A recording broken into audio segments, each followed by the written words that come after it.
అందరికీ నమస్కారం. నేను డాక్టర్ నివేదిత, నరాల స్పెషలిస్ట్గా అంటే బ్రెయిన్ డాక్టర్గా కిమ్స్ సన్షైన్ హాస్పిటల్ బేగంపేటలో వర్క్ చేస్తున్నాను.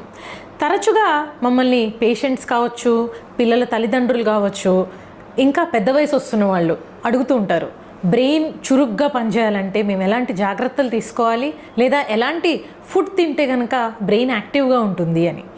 బ్రెయిన్ అనేది it's just like a computer system. మనం దాన్ని వాడుతూ ఉండాలి. ఎంత మంచిగా సిస్టంలోని కొత్త కొత్త అప్డేట్స్ చేస్తూ, రకరకాల సాఫ్ట్వేర్స్ డెవలప్ చేస్తూ దానిలోని ఇంప్రూవ్మెంట్ అనేది మనం తీసుకొస్తున్నామో, అలాగే మన బ్రెయిన్లో కూడా కొత్త విషయాల్ని నేర్పిస్తూ పదును పెట్టుకుంటూ ఉండాలి.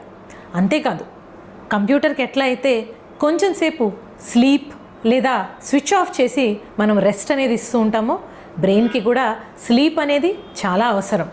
ఈ రెండు ద మోస్ట్ ఇంపార్టెంట్ థింగ్స్ అని నా ఉద్దేశం. అంతేకాకుండా సరిపడా ఆక్సిజన్ సప్లై బ్రెయిన్కి వెళ్ళాలి అని అంటే మనం వాటర్ బాగా తాగాలి. రోజుకి కనీసం 2 to 3 లీటర్స్ ఆఫ్ వాటర్ తాగకపోతే సరిపడా ఆక్సిజన్ అండ్ సర్క్యులేషన్ అనేది బ్రెయిన్కి అందక చాలామందిలో మనకి మెమరీ దెబ్బతింటూ ఉంటాము, అలర్ట్గా ఉండలేకపోవటం కూడా గమనిస్తూ ఉంటాం. ఇకపోతే న్యూట్రిషియస్ ఫుడ్ ఏదైనా కూడా ఫ్రెష్గా దొరికే ఫ్రూట్స్ అండ్ వెజిటబుల్స్, యాంటాక్సిడెంట్స్ అని చెప్తామన్నమాట.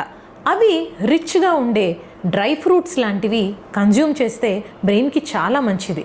గ్రీన్ కలర్లో ఉండేవి, for example broccoli, green leafy vegetables అన్నీ కూడా, అవోకాడో, ఇలాంటివి బ్రెయిన్కి చాలా హెల్తీ ఫుడ్స్ అని మనం చెప్పుకోవచ్చు.